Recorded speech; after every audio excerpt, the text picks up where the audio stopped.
Hey, what's up, everyone? This is me, Dre. Now, it seems like every time I talk about something in the NBA, which isn't often because I'm not a follower of basketball, but the last time I did a video is about young Sebastian de la Cruz back in July of last year with the finals, where he sang the national anthem, and he got a lot of negativity from people on the social networking sites simply because he was young Mexican American dressed in a traje de charro and singing the American anthem. So I did a video about that, and that's when I decided to take my YouTube channel seriously and create more videos because I wanted to put myself out there. This is another story about the NBA, and it revolves around the owner of the LA Clippers, this Donald Sterling. He's in a relationship with a biracial woman. She's half black, half Mexican. And apparently he had a racist rant simply because she had taken a picture with Magic Johnson and posted it on Instagram. Now, I'm not going to go into details because I'm going to leave a link so that you guys can listen to the recording. It's like a 9-minute recording.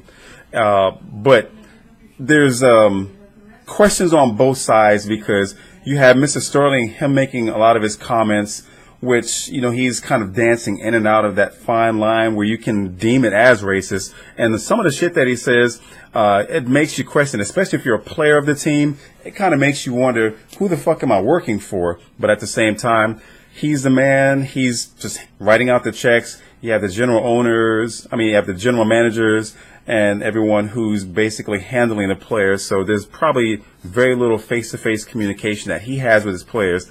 But some of the stuff that he says, such as telling the young woman, her name is V. Stiviano, he's basically told her not to bring them, in terms of black people, into his games. And when you think about the NBA, if you can think about one sport where you can see a whole bunch of brothers, you're talking about basketball. Now, me, once again, I don't follow basketball. I don't play basketball. I really don't care about basketball. I like a pugilistic sport where someone is getting hit, someone's getting fucked up. But with basketball, it is physical. You see some guys get, their ankles cranked up and shit. But the recording, he says a lot. And it definitely does hurt him. It's going to not necessarily hurt the organization, but after an investigation, it's just a question of whether he's going to be suspended or not. Now, on to Stiviano. Because she's a young, beautiful woman, and she's in a relationship with an older gentleman who looks to be about his mid to late 60s, maybe early 70s, it makes you wonder if she's chasing after the paper. Because the question I have is, what was the purpose in recording this rant? Because when I'm reading the information, it says here that she reportedly met him at a Super Bowl party back in February of 2010. So for the past 4 years, this man who's gotten into trouble because of a lawsuit that had been filed against him from minorities because he owns property and he didn't, refuse to allow housing for minorities such as blacks and Mexicans. So he had to go for a settlement. But she should have known getting into this relationship the kind of character this man has in terms of his feelings towards minorities, whether it's blacks, Mexicans, Asians, Middle Easterns, what have you. But all the same, he's in a relationship with her. Now, in the recording, I'm really on her ass simply because the first couple of things that you hear between them as a verbal exchange, she apologizes to him, he apologizes to her, and then she goes on to say, I wish I could change the color of my skin or something to that effect. And I'm asking myself, what the fuck? If you're a woman of color, you're black and Mexican, and you're saying you wish you can change the color of your skin, that says a lot against you. That definitely makes me question your credibility.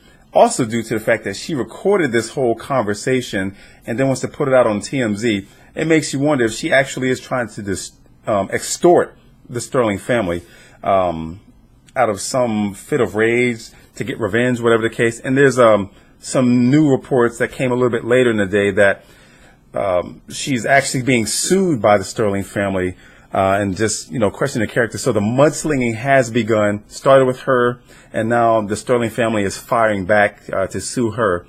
But it's a very fucked up situation. I'm definitely not going to call her the victim simply because of a lot of the shit that she says. She definitely lost it for me when she said she wishes she can change the color of the skin. On the recording, you hear him ranting about how, he doesn't mind black people. He just doesn't want her to associate with black people and post it on a social networking site because she did take that picture of Magic Irving. So it just sounded like he had little dick syndrome, because Magic, being an older gentleman just like he is, not quite as old, but the fact that she's young and attractive and she's taking a picture, maybe he got all butt shaped over it. But you know, a lot of the former NBA players who are now announcers for sports syndications on the news, such as ESPN and things like that, they've basically chimed in questioning whether he should relinquish the team as an owner, which probably is not going to happen. Whether he should get suspended, and there's going to be a thorough investigation by the NBA for that, I'm pretty sure.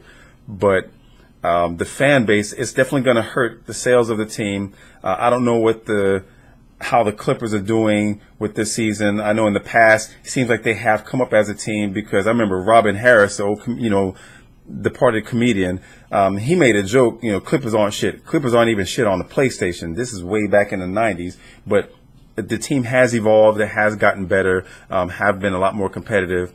But what is that going to do to the fans? Because with a lot of the fans, especially black fans or just people who are sensitive to this whole thing with racism, it's going to hurt the sales of the tickets for the home games. That's where it's going to hit him the most. But at the same time, any suspension, it's going to look negative on him.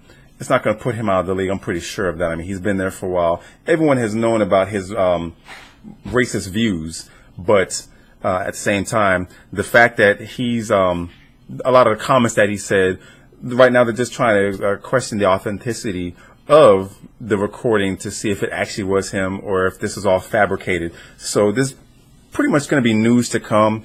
Once again, I am going to leave a link to the website where you can listen to the 9-minute recording. It's pretty interesting to listen to, but if it was him, it's not a good look. But at the same time, don't run to her and coddle her as though she's a victim, because once again, I'm very suspicious of the shit that she does, and I would imagine she does seem like the kind of person that will try to go for an older man who has money because she is attractive, have some sort of relationship with them, get something from them, and then try to use that to her advantage. And with the recording, basically, it all points to that. But once again, I'm going to leave this video short. My ass is hungry. I got some pizza waiting for me to throw in the oven over there. But if you like this video, I hope that you like, subscribe, and share. Peace.